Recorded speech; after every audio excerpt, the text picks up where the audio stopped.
I know it's 5 months away, but I'm saying no to Nuance today. No, I don't want to hear about your neo-Hegelian Maoist angle on the ending of Barbie. Pineapple is Perfectly adequate, sometimes superior, on pizza, and I shan't be explaining any further. More importantly, I don't care about the complexities of geopolitical warfare when a genocide is happening before my eyes. A person I do care about, though, is my friend Ahmed, and I think you should too. Ahmed is a beautiful young man from Palestine whose home, like hundreds of thousands of other Palestinians, is currently being bombarded by the illegal Israeli occupation of Gaza. He has this message that he wanted me to share with you. My name is Ahmed Matar. I'm 27 years old. I lost my father when I was 6 years old. He was killed by the occupation forces during their attack on Gaza in 2003. Before the war, I finished my studies in media.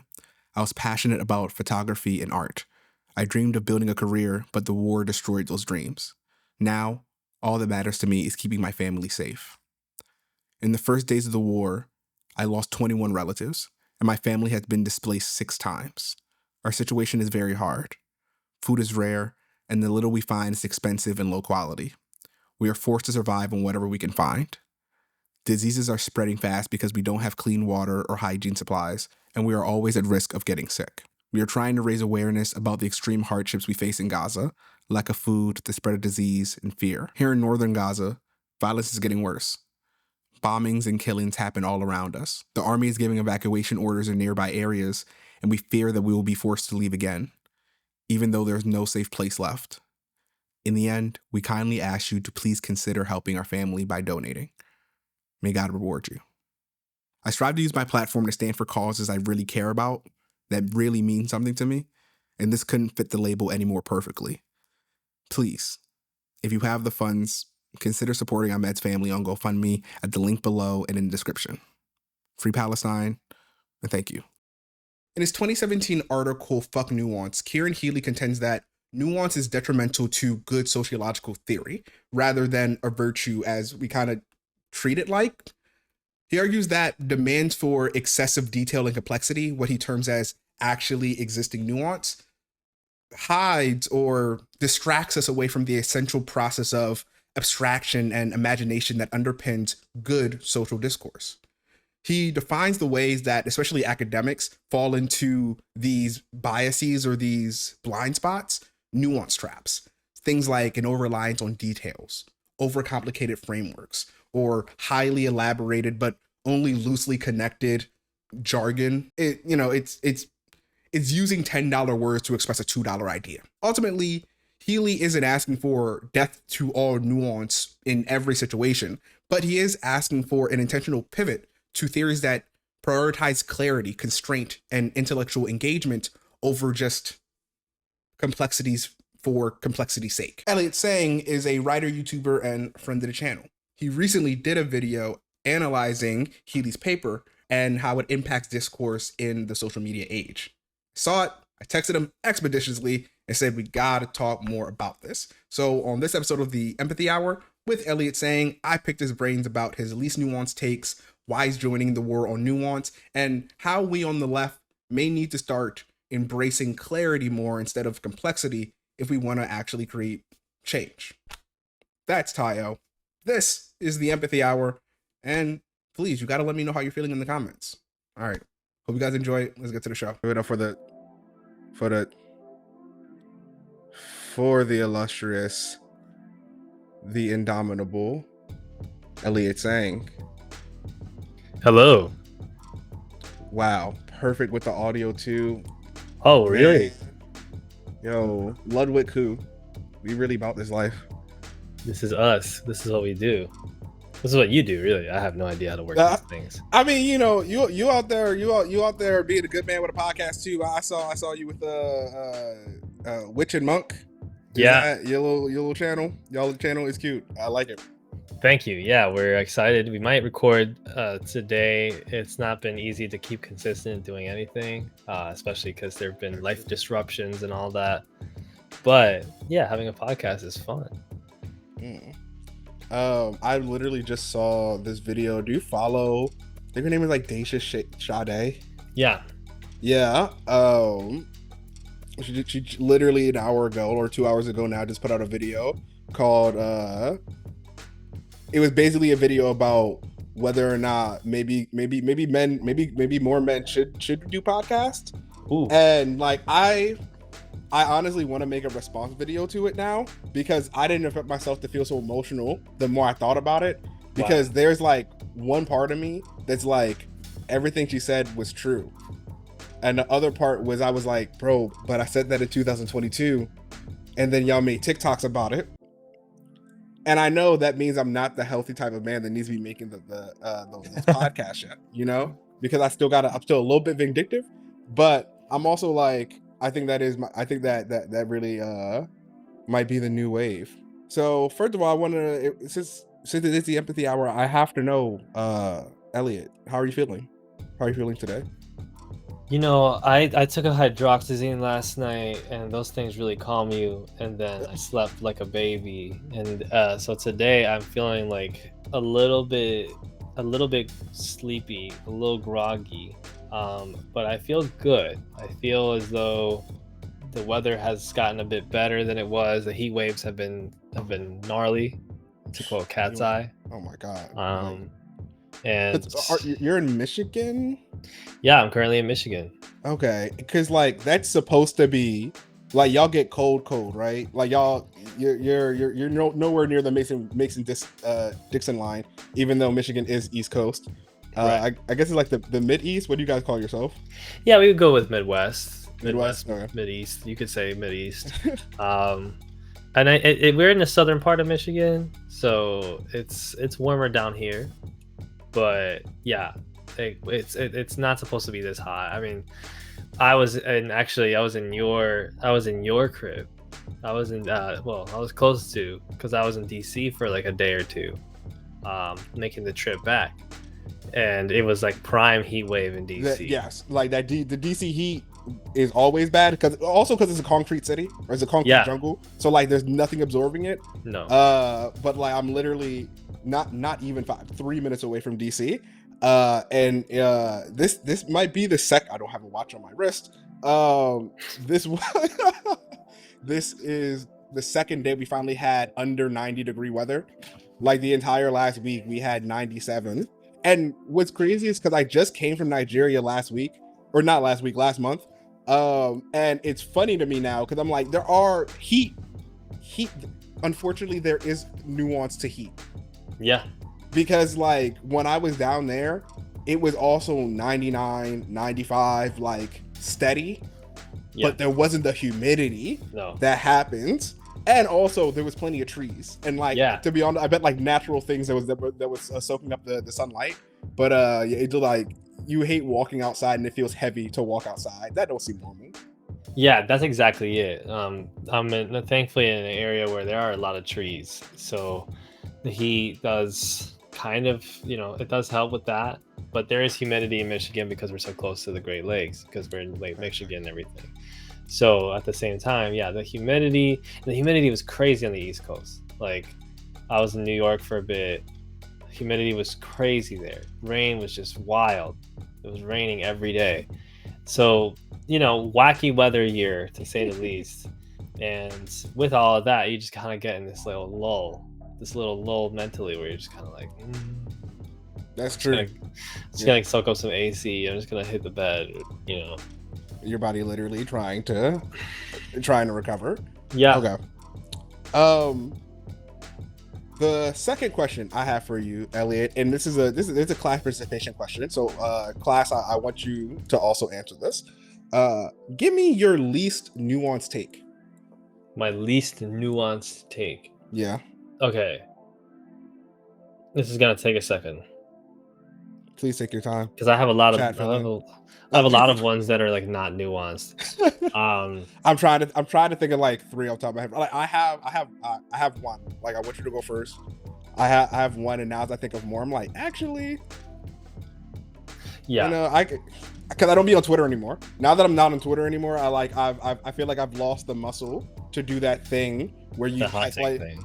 But also where like every time you say your opinion, you have to make like 50 concessions afterwards, right? Like, in order just to finish the sentence. Exactly. Now you could just let it go. I'm currently working on something about I'm big on like generational discourse. I'm big on like like millennial versus Gen X, like yeah, Gen that Z kind of things? thing. Okay, cool. Yeah, and my least nuanced take currently is a Gen X specifically is like not okay. Like specifically, like compared to, like, I know none of us are like, okay, let me not nuance it. It's so Gen X specifically are like antagonism levels of not okay. I mean, listen, just like that Subway guy, 100% agree.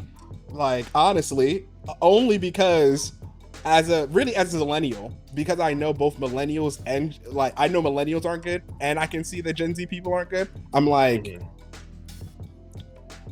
it's not a flash in the pan. All this is, what's that thing called? When like it's progressive, progressive in the wrong way. Especially because I often think about how we do. That's why I brought up Gen X people. Like we often do forget we have very little cultural analysis of Gen X people. Shout out to Tim Nichols that like did a video on that. Hey Denai. But like when I both watching Tom Nichols' video and then a CNN documentary on the same topic, I was like, you know, Gen X people are not that, like, their experiences weren't that different from millennials. They look like they were actually like the first guinea pig for the being left alone type of thing, the having to like make your own fun and community. And they look like they were also the first generation to have parents that were, you know, that had they were the first they were really the first generation where they were making a bit less. Like it wasn't a deficit yet, I believe, but they were making a bit less than their boomer parents or their silent generation parents because of Reaganism. So like when you really start looking at like everybody's just been getting a bit worse. But Gen Z, because I have two younger sisters and they're both Gen Z. I talked about it on the live on Tuesday that, you know, I hear my sister who's she's at Duke, she's a junior at Duke, talk about her job prospects. Mind you, she's like the smart one in the family, like full ride, like, you know, like was doing local politics and shit at the like at the school board level. And she's just like, yeah, you know, I'm trying to figure out whether or not I want to Burger King 80K. No, not even that. It's more existential. It's like I don't know if I like want to make like 90K doing this nonprofit work that's working with this educational reform policy that I really admire and is under this mentor that I like, or because of my grades, should I do what my friends are doing and go Goldman Sachs and make 250 straight out? Because ultimately, like, this is all a scam, and like I feel like I want to get all my money as quick as possible so that like maybe I can do something different. Or is that all? Like, she's asking me, is it a trap? And I'm like, as a person who also went corporate straight out of school, like any person who's done a professional type of degree and like had to go straight corporate, you're like, what your parents had to deal with and what you have to deal with is so vastly different that like the way it breaks down your spirit is something they don't understand how much that impacts you. Because at least, you know, when they were having to go 9 to 5, they knew a house was at the end of it. They like were positive, right? They were positive this was paying rent. They were positive. They were like, I'm really working for something. And now it's like, I still got to work for rent. I still got to work for food, but I have no guarantee of owning anything at the end of it. So like, why would you then work? Let me get Kelly. I highlighted this really because I wasn't going to let this go. Kelly Mark Zuckerberg. You know, luckily this is on Google, so I feel like I can actually put this one on the platform. Y'all kind of wild though. Exactly. I have my specific Gen X baggage. I do think that there's a specific thing going on with their brains. From like I think they're at like, a lot of them are like in their 50s, like early 60s. And there are things that have happened to their brains. It's like a combination of the lead poisoning, several different technological advances, which we don't talk about enough, several technological advances, several different existential threats, and a lot of them are immigrants. Like, the immigrant Gen Xer thing. It's just like, I'm lucky, like my mom, the only crazy stuff she does is like the vitamin injections and stuff like that. Like, it could get a lot worse, right? And then, like, a lot of different takes that just don't make sense and all that. Not able to keep track of anything. but like the work also, like you put 35 years, 40 years of your life into just constant mental push to succeed, and like the clocking in, clocking out over and over again without the like retirement. Like I watched a little bit of this documentary last night, Harlan County, USA, which is about like labor strikes among the coal miners in Appalachia in Kentucky. There's a scene where the protesters are in New York City, and they're talking to this police officer in New York City who's like, yeah, like basically said to like, retire at 36. And I just don't understand like how people, like, we're now in a position where people are just like, I'm 70, I got a couple more years in me, and then like maybe, and so it's just like there's no way your brain is healthy. And like what Terp says exactly, like how can you ever take accountability if you're at that level of wear down, and then your kids are over here talking to you about like we need liberation for real. Mm-hmm. No, okay, yeah, I actually, yes, I like where that point ended up, because like you're literally in survival mode.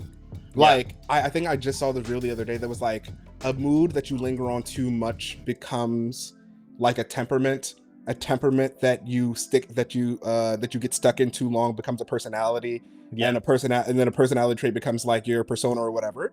And it's like that really hit me, especially when we think about our own parents, where it's like, both my parents from Nigeria.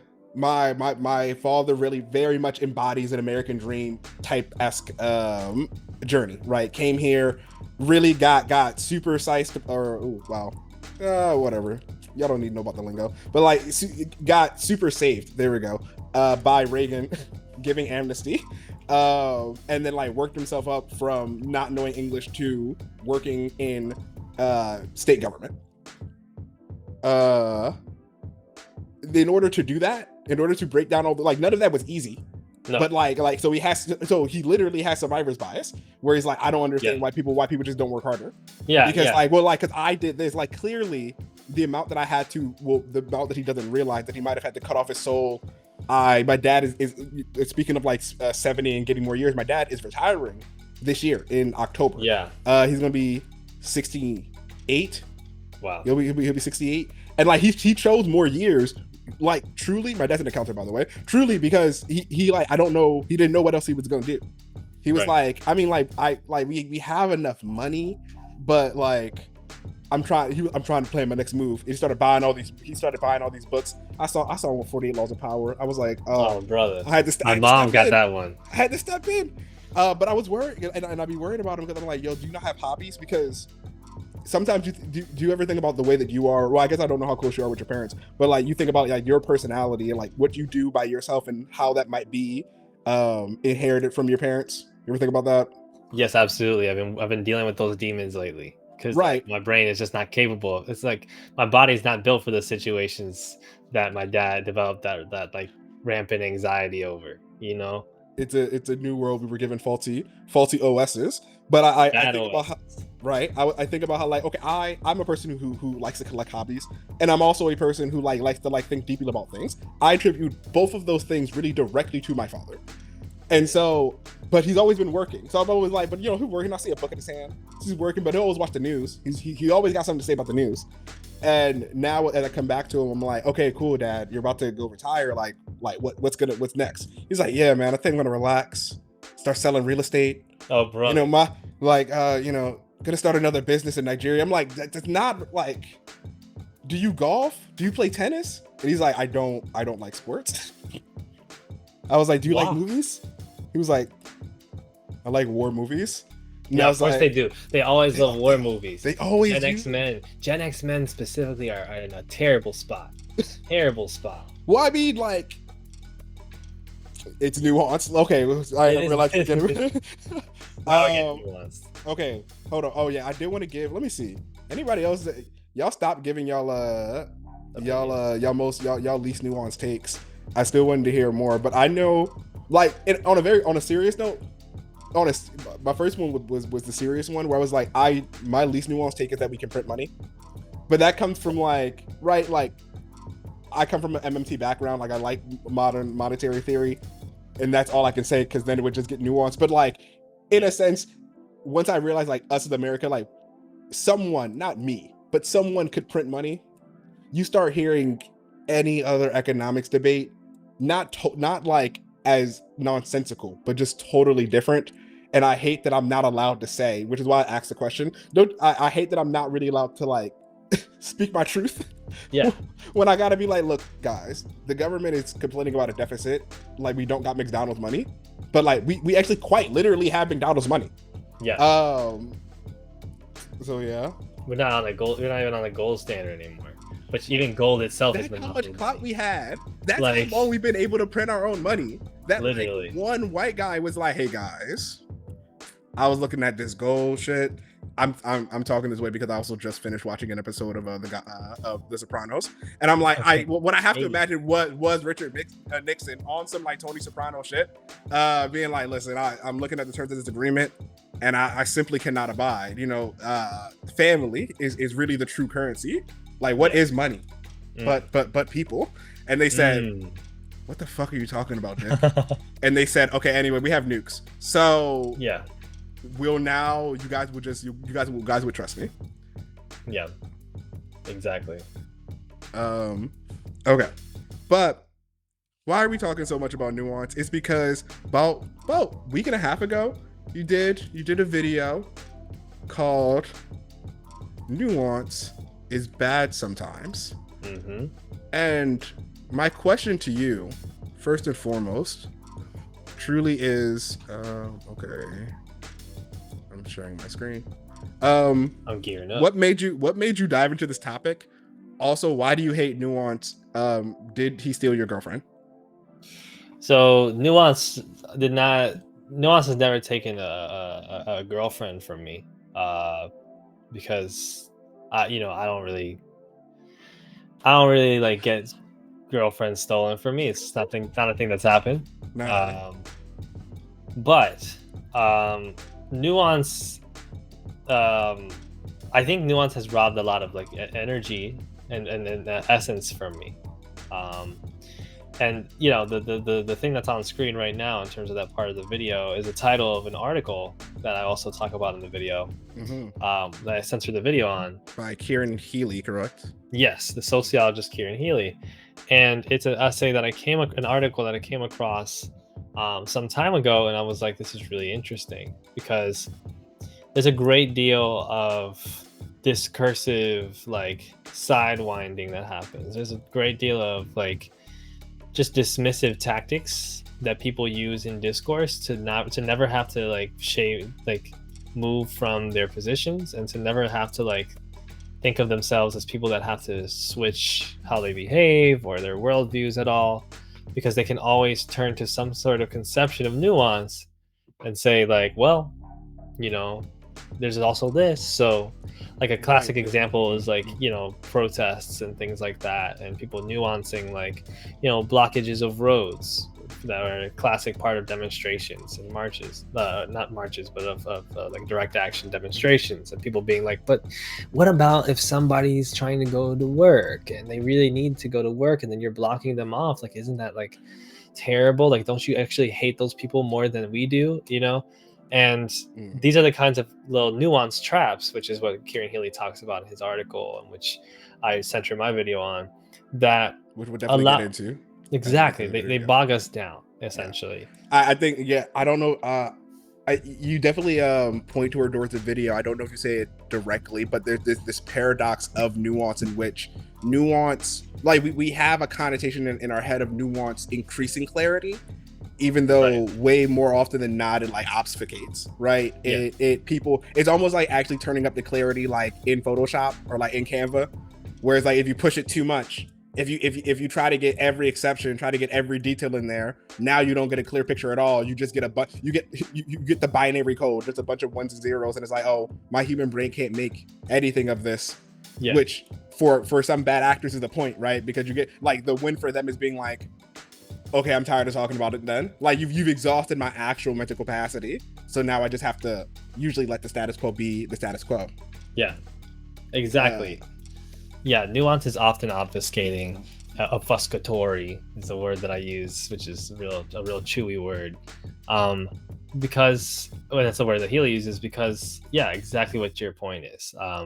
There's some you have to at the end of the day put forth ideas that are clear and understandable and that are insightful, and there's a certain level of nuance you can arrive at, especially when we're not having strictly academic discourses or Exactly. whatever.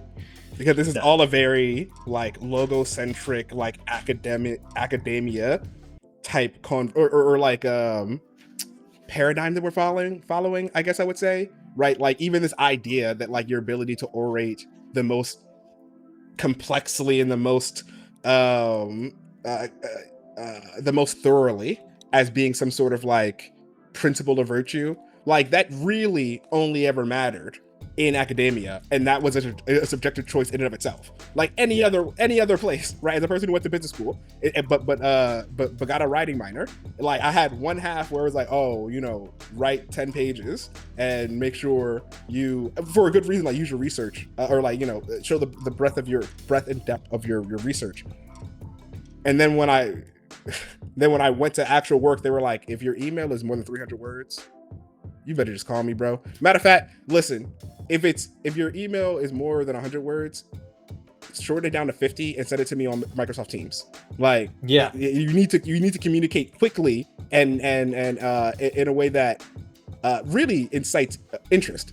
I really want to touch on that more, but do you want to hop in the video?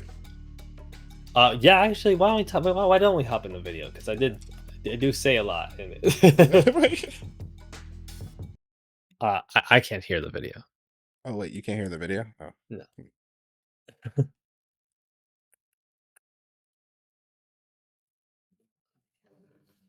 Chat, could y'all hear the video? Oh my god. Oh, no. Bro, You then went a what's couple the minutes there too.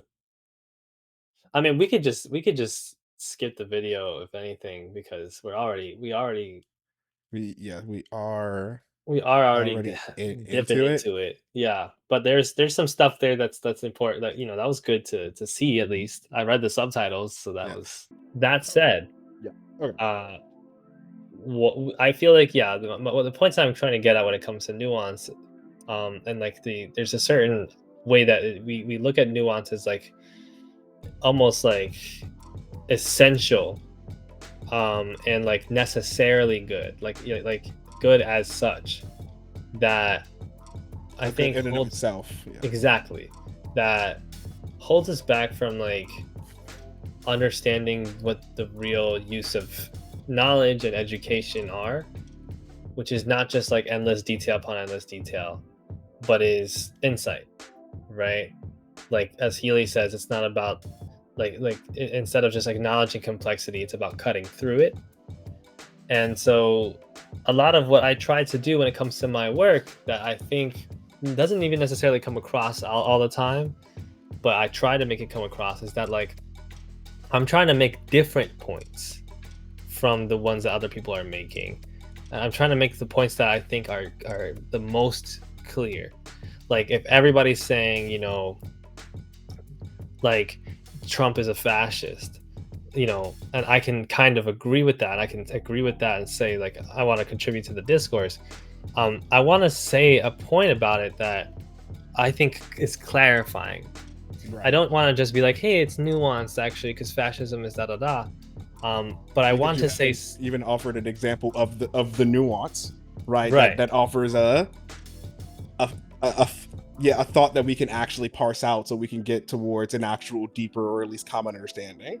yeah, exactly. I might want to say, you know, I might want to talk about Clara Matte's book and the idea of liberalism and austerity, caught like being one with like hand in hand with fascism, like paving the way for fascism, building the road for fascism, right?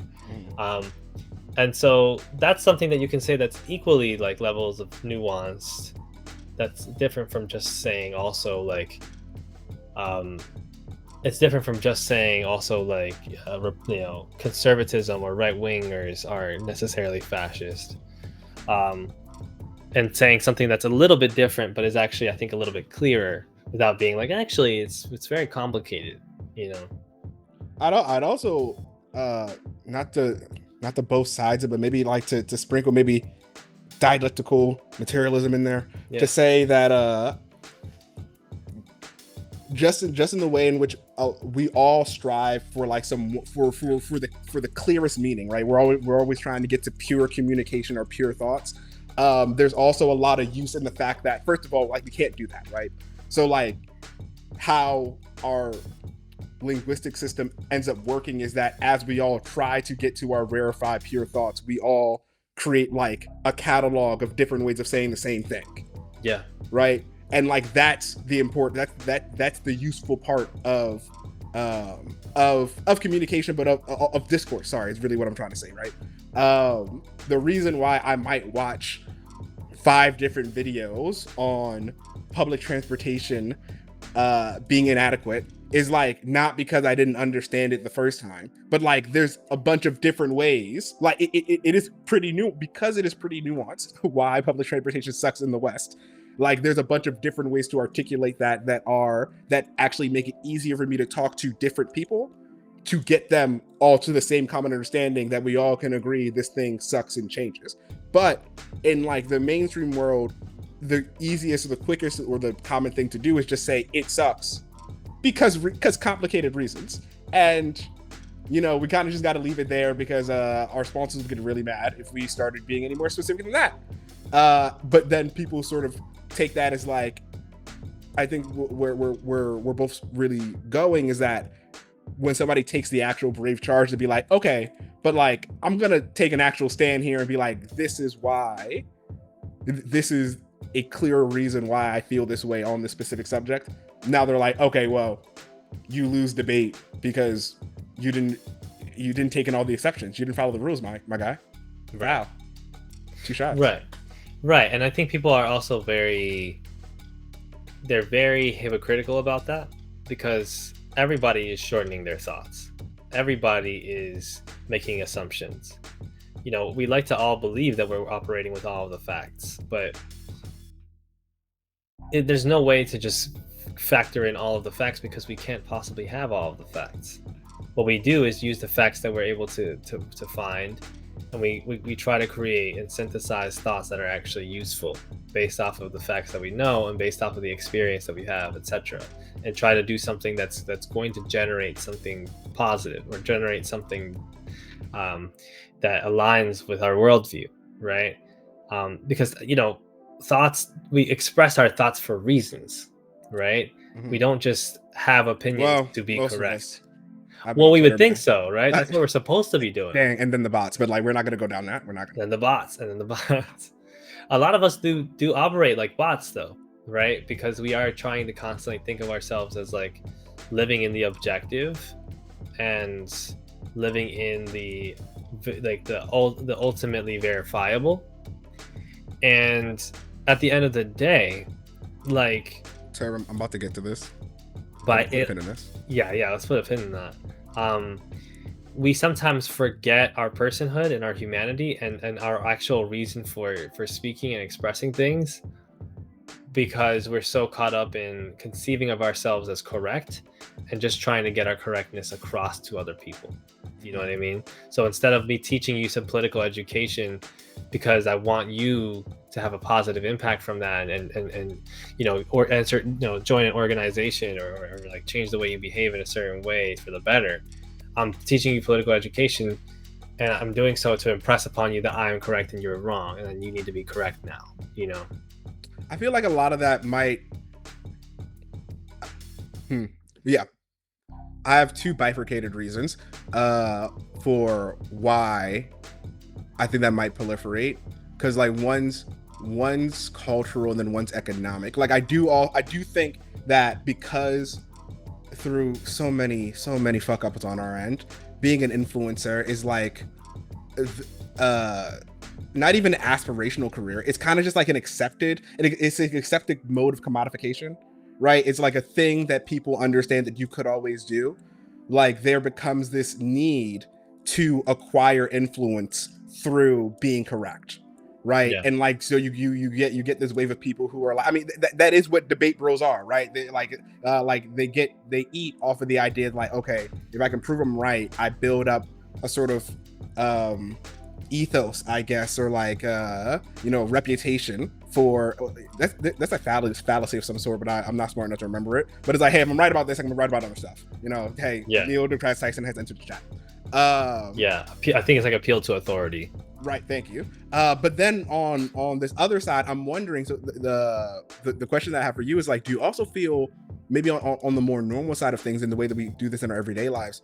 Is it possibly like a fear-based response, right? I think about this generationally too. This idea of being so afraid to be wrong that we have caked in an expectation of like, okay, this person is going to expect you to be nuanced. So like, if I do not meet, because if we're being super fair, that's actually what we're always negotiating. Like the amount, how short or long my thought is the amount of like nuance or information context that I think you need to get my point. So like if we looked at it from that sphere, it could be people we're living in a low trust society where people don't trust each other to have their best interest or to apply good faith to them, and so they're like, okay, I must think of all exceptions or else going back to the point, or else I lose. Right. Yeah, I would say, I mean, first, that most of our responses are fear-based to some degree, because we exist in societies to negotiate through the things we fear, right? It's a matter of safety and validation. Now, aside from that, like that ultra woke point, I would say that we are definitely, I definitely think a lot of the people who hyper focus on being correct do so out of some degree of fear that their education and their worldview, and then thus the way that they have conducted their own lives based on that worldview, are invalid in some way or need to be changed in some way, right? And so being incorrect is not an option for them, which fully makes you anti-intellectual, frankly, because intellectualism, I think, is premised on being curious. I think you're not a smart person, quote unquote, unless you're willing to be corrected, unless you're willing to be educated, unless you're willing to make yourself open to interpretation, to change. And yet most people, especially when you see in social media and you talk about the stakes, about the stakes that we have in social spaces, especially when it comes to building social media platforms, what people are doing is just presenting something that validates them. They're presenting their arguments in ways that validate them, that make it so that they can bring people on board to follow them, to support them, and that perhaps most importantly, prove that they are on the right track. Because there's very little reason to share your opinions, especially online, if there's not something like some sort of goal that you're trying to reach, right? You know, sometimes we can just talk just to talk, but a lot of the times there are still intrinsic goals with what we're trying to get across implicitly. But a lot of the times you see how people share their opinions, their hot takes, and you can look at it like, hi Fatima. Hi Fatima. You can look at it like, what exactly are you trying to do here? Right? Yes, thank you. I ask that of so much media that I see, not even like just so much in conversations that I hear, and like sometimes like even interpersonal ones where like I have to stop and I have to be like, okay, you said a lot of things, but I'm like, okay, but what did you want to communicate to, like, what were you trying to get me to do? And it's kind of crazy. I don't know if that's a neurodivergent thing or just like a mismatch of like cultures, but it's weird that it feels taboo to often say that. Like really, to our point, that might be the fourth nuance trap right there. Like the idea that like you can't.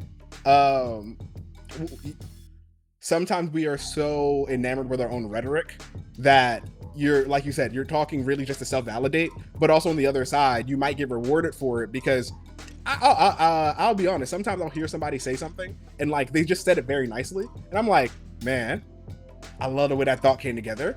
I don't quite understand the thought, but like I want to give this person a compliment. So I'm like, man, I really enjoyed this thought. But it could have been, but I never tell them it could have been clearer. Um, but this is sorry, I kind of lost track of my thought there, because what I'm really trying to say is more of a, yeah, it's taboo to be like, hey, why did you say what you said? Because you kind of just said it, and there's a lot you can do with that statement, but you need to actually choose a perspective to have, or else we can't really talk. Like I don't know how to respond. Yeah, I have many places I could take that, and Diara has been offering like a lot of great Right, the insight, been just cooking in the chat. And one of the things that Diara mentioned is like white supremacist culture, I'll bring right? it back up. I mean, that one, yeah, that comment was cooking as well, because I have thoughts on Blue Sky or whatever. But this idea that I'm saying something because it's the correct thing, and I'm only about what is true and what is good. This is something that is very situated in like with, like, if not white supremacy overtly, certainly like Western philosophy, which has been, carried out in ways to facilitate white supremacist systems, right? Like the ways that Enlightenment thinking have been instrumentalized to carry out colonialism, colonization, capitalism, genocide, right? And I mean that in a sense of, when we talk about indigenous cultures and their approaches to spirituality and their approaches to meaning, obviously there's a huge vastness of that we can't get at because there's so many different indigenous cultures. Indigenous is a very umbrella term, but to be a little less nuanced, there are, because of those various approaches. Hey, Kunk. Oh, Kunk and Dassner, what's up? What's good? Oh my god, I feel like the prettiest girl at the ball. Yeah. The thing that we notice, for instance, is that there are different approaches made to like whose role is what, and discovering your role, discovering your life path, your life way, where you fit into the society. And that there's not an overt sense of individual correctness so much as there is an approach to understanding relational things in society. I'm getting very abstract. What I'm trying to say is that, like, we don't think relationally. We don't think when I say something, there's an audience for it, and so what I say has an impact on them, and so I should think about what that impact would be. You know what's so sad about that though? I'm sorry, because I don't know if y'all saw my face when you said that. Going back to Gen Z might be cooked. I don't know if that's we don't have to digress on that point. Like, still finish your thought, but I'm like, it might be the issue right there. Well, you said that like and that could be also be being a creator, obviously, and like we're weird people by design. But I do wonder to the amount of how much people really do, even in their day-to-day life. Immediately I'm thinking of the unalive discourse, right? Like grape discourse, like start in small ways, maybe even unknowingly, like trying to find audiences for, or like trying not to alienate audiences in their own interpersonal conversations.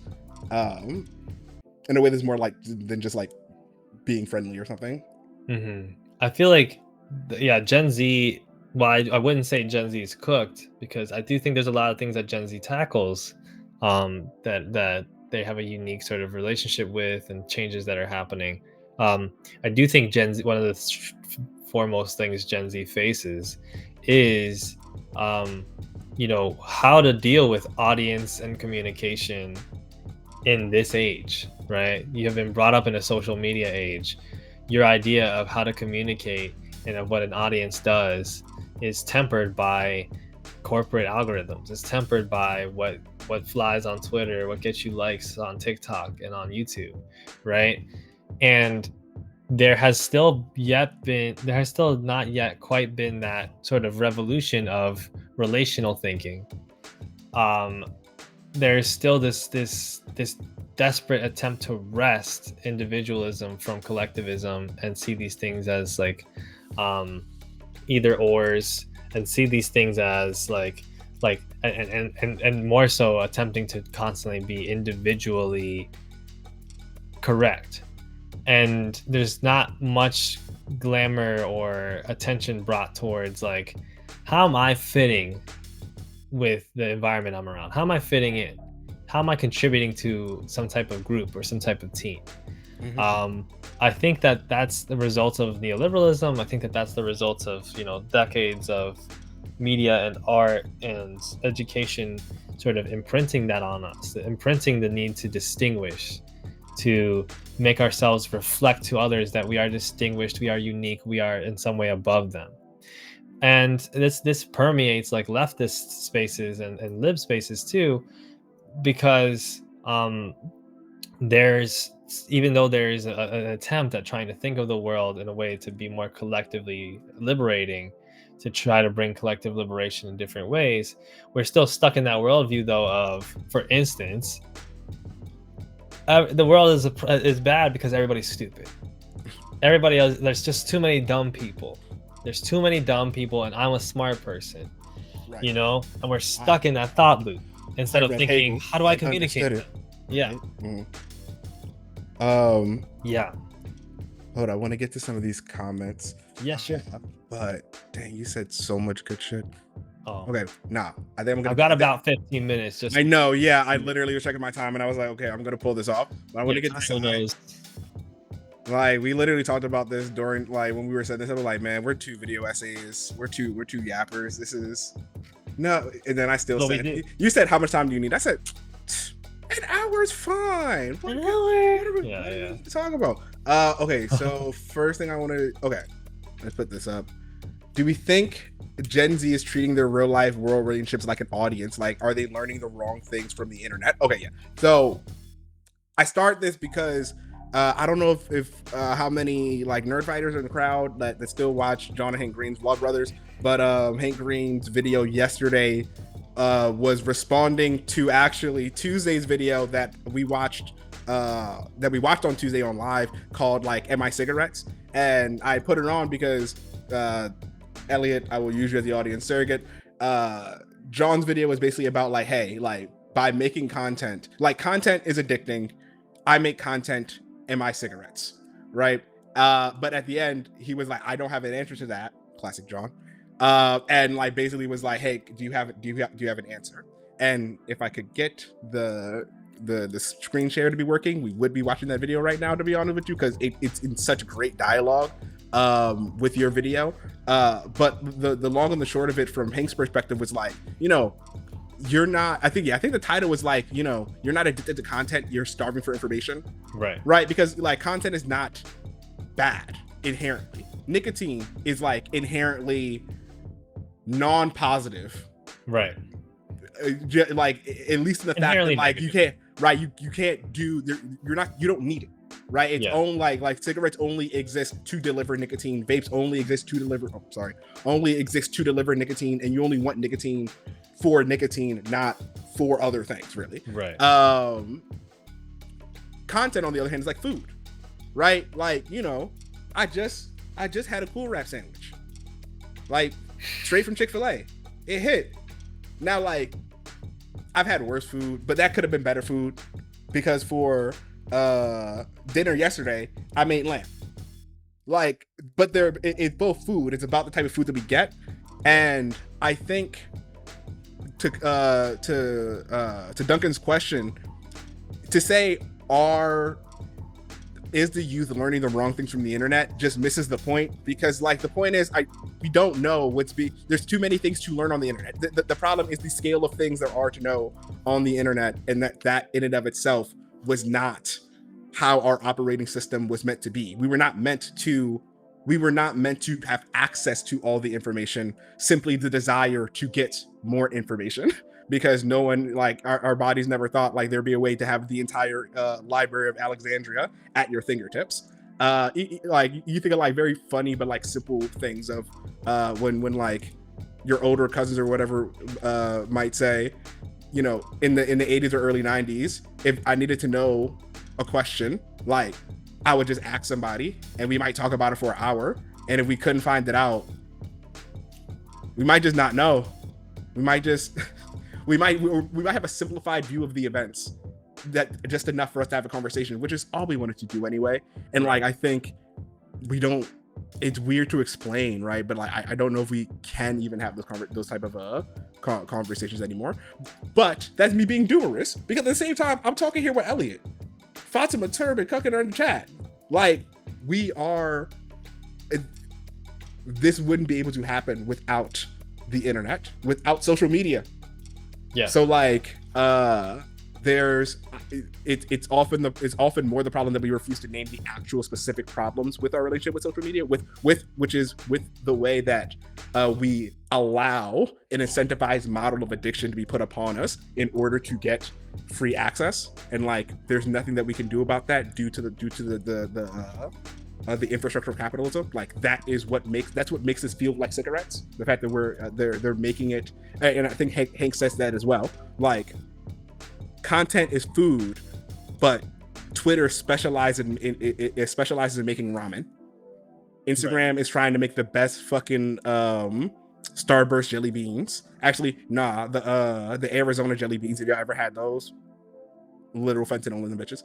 But they're specializing how to make the best low calorie addicted food, and we're all forced to be like, yeah, there's no way. Wow, shout out Zoran, because So and in a lot of places we're being told that it's crazy to have a city owned grocery store, or it's crazy to have a community owned grocery store where people actually give the food out. I'm stretching this metaphor, I'm aware, but you guys are nuanced and smart. You guys see where I'm going. I'm also, is everybody, is that just me, or is Elliot's mic good on everybody's end? It sounds like super buzzy. My mic okay? Is my mic okay? Let me make sure.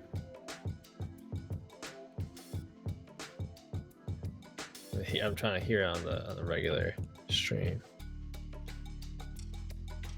Check.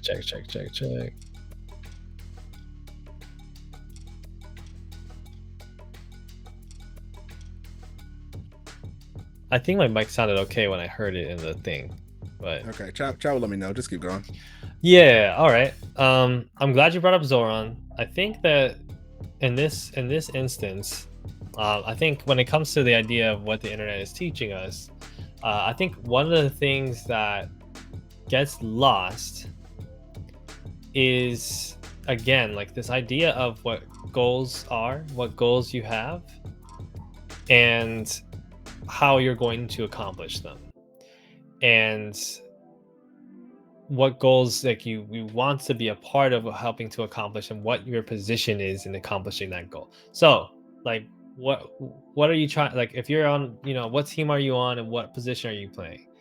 And I saw some interesting tweets by Mike from PA, who does some online content as well, talking about just kind of how leftists are disagreeing and grappling with certain positions that Zoran Mamdani has taken, particularly about policing and about Palestine with regards to this campaign.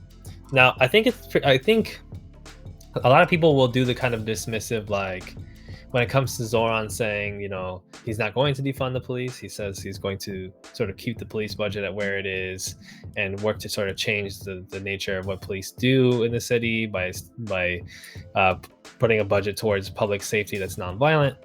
And then towards Palestine, he's said, like, he's constantly been asked, like, does Israel have the right to exist? And he said it has the right to exist as a state with equal rights.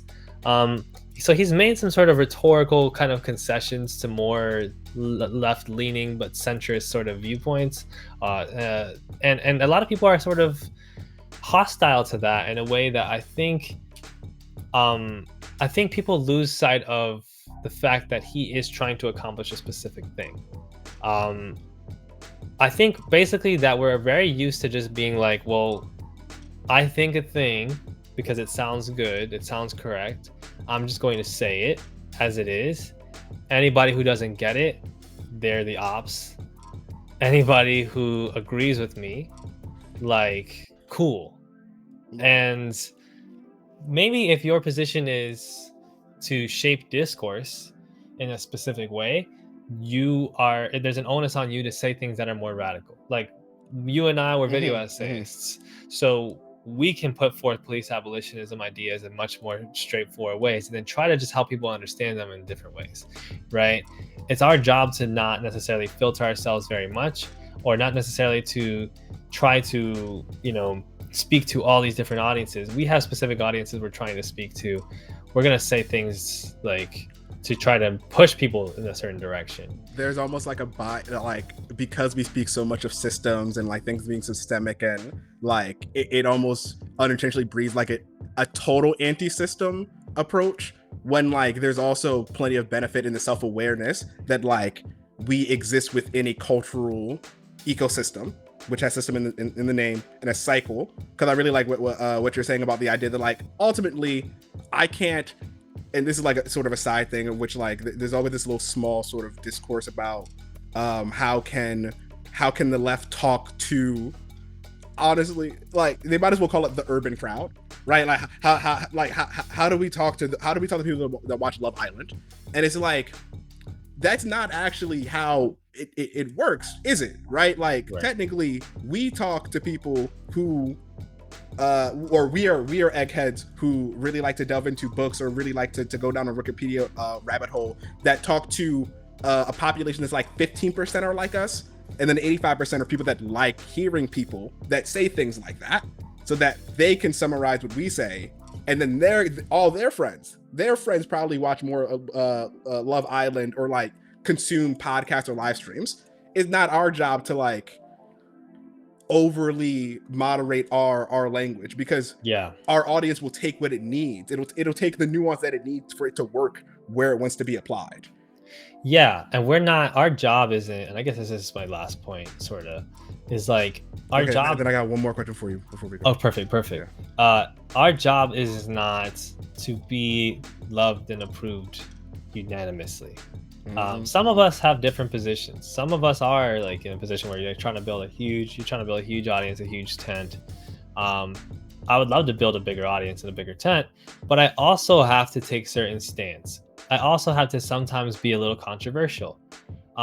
Sometimes for the very fact that I know that when I take this stand, it might be a little polarizing at first, but it's going to have an impact that's greater than if I just keep trying to sort of minutely, subtly hint at a certain viewpoint, or trying to mealy mouth my way through it. Like a big example that rings true from my experience is, and this came up in sort of in related terms in my video about Nuance. So when October 7th happened, I posted multiple times on my community posts about it. And sorry, I'm getting a little distracted because there's a frog in my window. It's a very cute frog. I'm gonna see if I can. No, I don't think it can show. I posted multiple times at first about like Palestinian liberation and the pretty, like in the days after it had happened. I had posted about resistance, positively, and I got a lot of pushback from what it seemed to be mostly like randoms, right? Mhm. People showing up who are also just like, I thought leftism was about peace, that, as well as like all the other good stuff, right? I also, frankly, like I got some shtick. I got some pushback a little bit behind the scenes as well, and I knew that this was a situation where I needed to be a little bit controversial and just say what it was. Like, this was a time period where it was like, okay, I know this is going to age well. I'm not going to sit here and speak from both sides of my mouth and kind of be like, well, if there could just be a peaceful thing between Israel and Palestine and the conflict, right? Not when you know. Not when I know, like, how you feel, how you stand, how you feel on it, and how it's going to look in the future. Exactly. I felt very confident about that, and I felt also very confident that, like, if I start saying things here, like, hey, no, we need to be centering this on the on colonization and settler colonialism. We need to be centering this on like resistance towards that. We don't need to be making like equivocations. We don't need to be pretending that this is some sort of two-sided conflict when it's really a genocide, right? I mean, at that time it was pre-Gaza genocide, but it was, we're talking about settler colonialism in Palestine. I knew that if I start saying those things, other people will see me, and maybe somebody else who kind of feels like saying what I'm saying, but isn't necessarily feeling comfortable yet, will be like, well, if 100%. Elliot's saying it, maybe I can say it. And maybe somebody who's just kind of like, I don't really know what's going on, can be like, well, oh, Elliot's saying this, that's interesting. And so months later, it was pretty clear that, like, okay, that was a momentary thing, and what I was saying is really lasting. Um, but those are examples of times when, for me in my position, I have to try to shape discourse. I have to try to shape discourse, and I have to try to say things as they are, as I see it. Okay, thank you for that. Okay, I know you gotta go. This is my last question to wrap it all up. Yeah. Because it was truly, and I think that's what I texted you saying, like, this is what I really wanted to know as you were writing it. Like, speaking of audience, like, who do you think this nuance discourse, or this nuance moderation is for? Is it for the consumers in the way they react and relate and promote what they're consuming, or do you believe it might be more on the creators to sort of start to take more responsibility in shaping the amount, or the amount of the time they go for understanding versus when they go for comprehensiveness? So you're asking in terms of nuance moderation, like, Yeah, like sort of to the point of your video of, like, we didn't get into the nuance trap, but like this idea of being overly in love with nuance. I As I was watching it, like, I sort of could hear two different arguments, or two different types of arguments, right? In that, like, the reason why we're kind of in a peak nuance era is because you go on Twitter and there's so many people who are seeing a piece of media and then saying, but this, but this, but this. right. So, like, in one place, it's a consumer who is sometimes using nuance as a cudgel when we could be doing greater solidarity building by maybe not worrying about that so much. But Right. then on the other side, you also have creators who also, or really as a creator, right? Who, like, we're video essayists, like, we literally milk 2 to 3 hours out of nuance. But a person may say, to what end? If we could have done it in shorter time and made it more palatable, more shareable, more engageable. Yeah, I think my big conclusion when it comes to that is that we need to stop trying to be nuanced. We need to try to be, in this case specifically as video essayists, we need to focus on being accurate. We need to focus on being insightful. We need to focus on being inciting. We need to focus on getting people to do things, getting people to think differently. We shouldn't try to be nuanced. There's a lot of videos on YouTube that people, like, will be in the same space that I'm in, that we're in, and they'll be basically like, this is 2 hours, 3 hours and of a deep dive on this, and then the conclusion is like, well, so it's kind of complicated. And there's just no point in that existing. Don't say. There's no point in that existing other than, like, the AdSense revenue you can get. But when I try to do, like, I did a 2.5 hour video about Japan, about Imperial Japan, and as nuanced as I got in that video, I tried to make sure that nuance served the purpose, and I tried to make sure that by the conclusion I had a certain point that I was making, which is that, like, when we talk, in that case, when we talk about Japan and imperialism, we need to stop centering it on this idea of Japan as this deceiver using soft power to convince us of something, and we need to start looking at Japan as an after effect of colonialism, as a part of American colonial hegemony, and its soft power emerging from that as well.